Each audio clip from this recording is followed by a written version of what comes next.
Bonjour à tous. Aujourd'hui, on va aborder ce que je m'autorise à vivre. Alors, il est très fréquent que l'on ne s'autorise pas complètement le bonheur. C'est un processus qui est très courant et qui est la plupart du temps inconscient évidemment. Et ça touche énormément évidemment notre choix de partenaire. Et une fois le partenaire trouvé, notre façon d'être dans la relation, de ne pas s'autoriser par exemple à la faire évoluer ou d'y rester tout en s'y trouvant mal. Donc vous voyez des conséquences assez importantes. Ce processus de sabotage, pourrait-on dire, se base sur une assez faible estime de soi, ou du moins un manque de foi en notre véritable valeur en tant qu'être humain, et donc en tout ce qu'on pourrait s'autoriser à rêver. Alors, à cause de cette base d'estime de nous-mêmes qui est assez faible, nous allons construire peu à peu de fausses croyances, mais auxquelles nous n'allons pas penser comme croyances, nous allons en être persuadés, c'est-à-dire que c'est même pas conscient. On n'en a peut-être même pas conscience, on fonctionne comme cela. Alors, je vous donne quelques exemples de croyances. Je ne suis pas assez belle ou assez beau, ou assez intéressante, ou assez intéressant. Je ne peux pas sortir avec le partenaire de mes rêves. Je me rabats sur quelqu'un qui veut de moi. C'est déjà ça, c'est déjà beaucoup. Alors le sentiment caché derrière cette façon de fonctionner, c'est je n'ai pas une grande valeur, ou je suis moins bien que les autres hommes, femmes, ou encore je suis une imposture.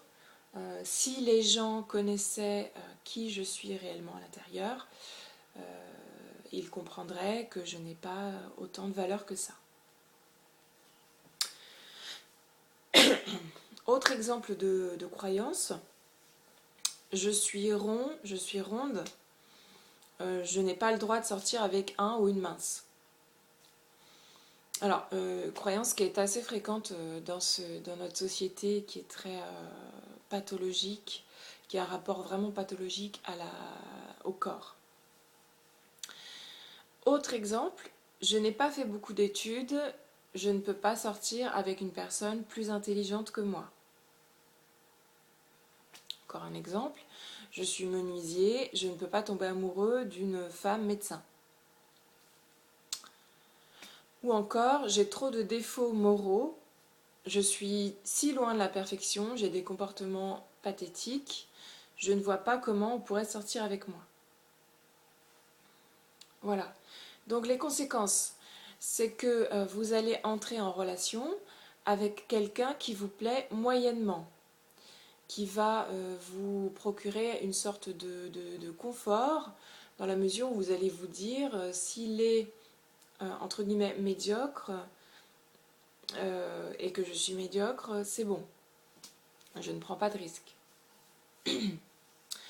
Donc vous allez entrer en relation avec cette personne avec qui vous n'aurez pas autant de stimulation intellectuelle, émotionnelle ou physique que celle dont vous avez besoin pour être nourri. Cette relation ne pourra donc pas vous combler à long terme.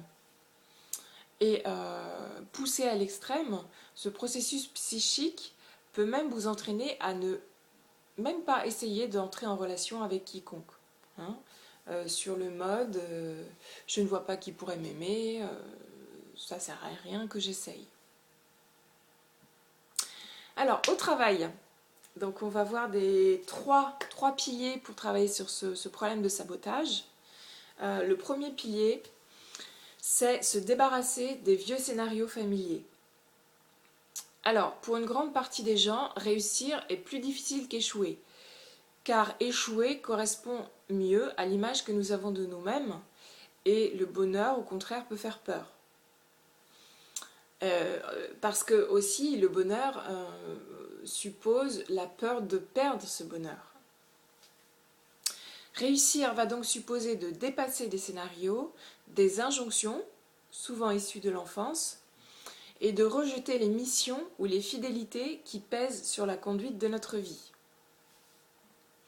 Alors, pour repérer ces scénarios et fidélités qui vous conditionnent, demandez-vous, cette simple question.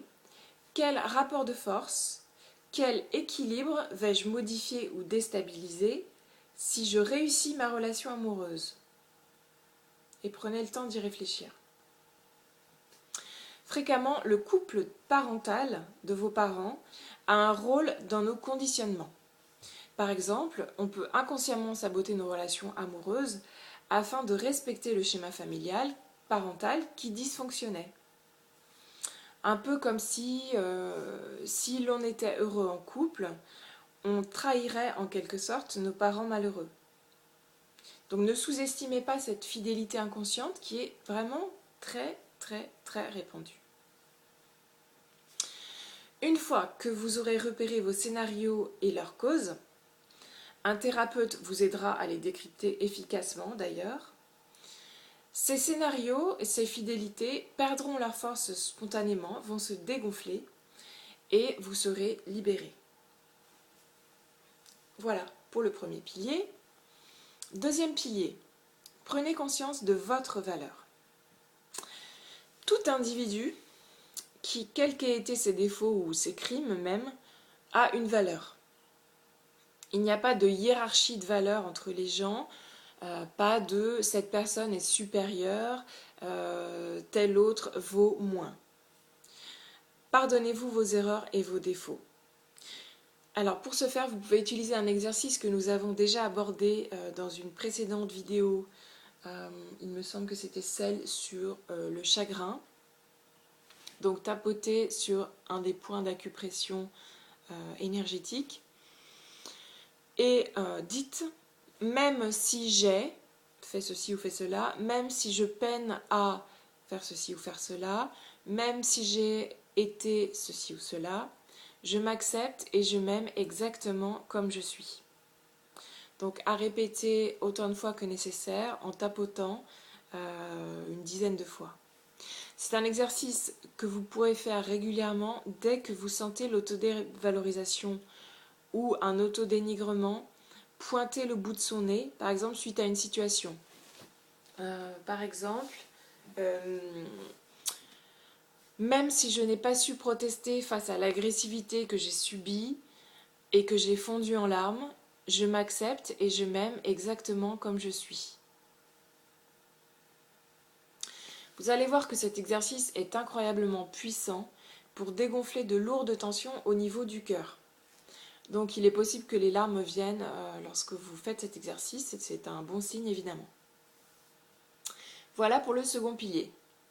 Le troisième pilier, une fois que vous êtes débarrassé de vos vieux scénarios, que vous avez pris conscience que au-delà de vos actes, de vos pensées et de votre passé, vous avez une valeur, c'est de rêver grand et de rêver concret.